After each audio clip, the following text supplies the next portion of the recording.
برات یه خونه جدید پیدا میکنم. لازم نکرده، من درستش میکنم. جانان گوش کن.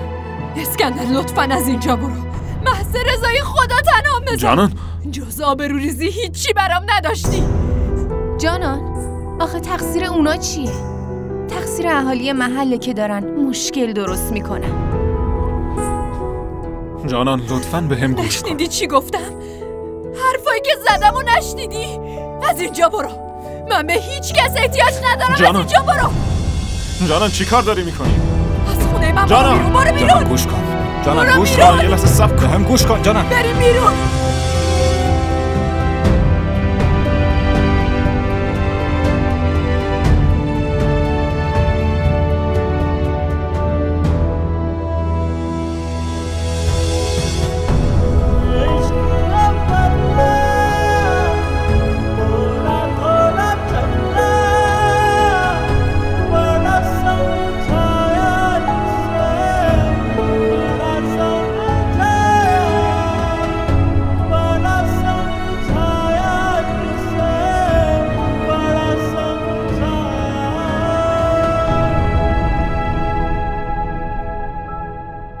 تا زندم نمیذارم. فکر کردی من همچین چیزی میخواستم؟ چی میخوایی بگی؟ میگم نمیذارم با جانان ازدواج کنی. نمیذارم این اتفاق بیفته. من نگران جانانم، اون وقت تو با فکر ازدواجی. همه این اتفاق تقصیر تو. نه همه اینا تقصیر توه. تو همش میای اینجا. من میرم چون نگران آبروی جانانم.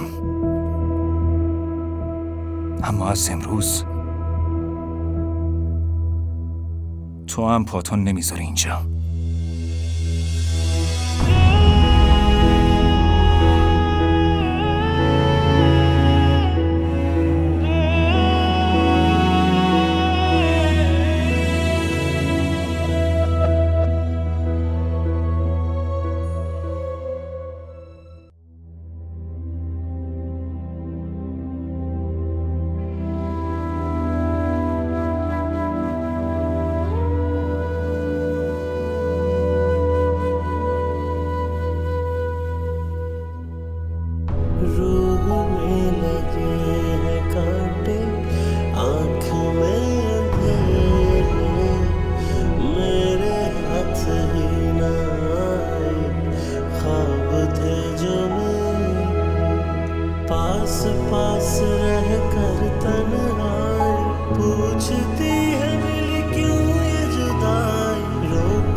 جانان جان همه چی رو فراموش کن، نگران نباش.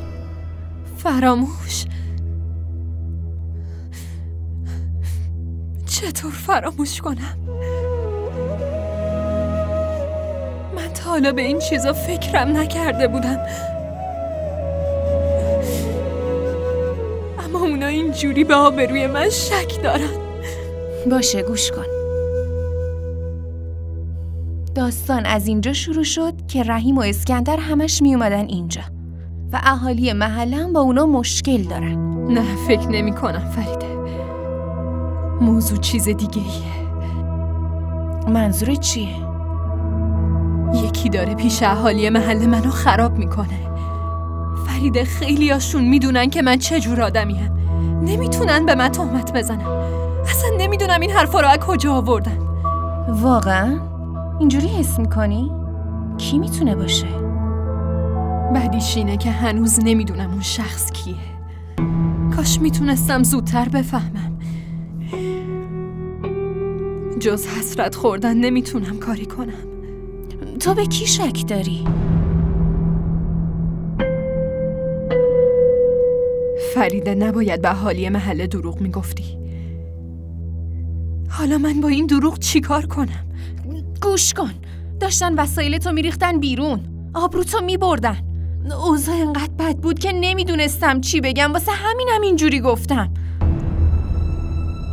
ببین فریده، من تا وقتی نتونم ثابت کنم بیگناهم نمیتونم با اهالی محله روبرو بشم. اما در مورد اون ازدواج تو خودت باید درستش کنی. باشه جانان، تو نگران نباش، من درستش میکنم.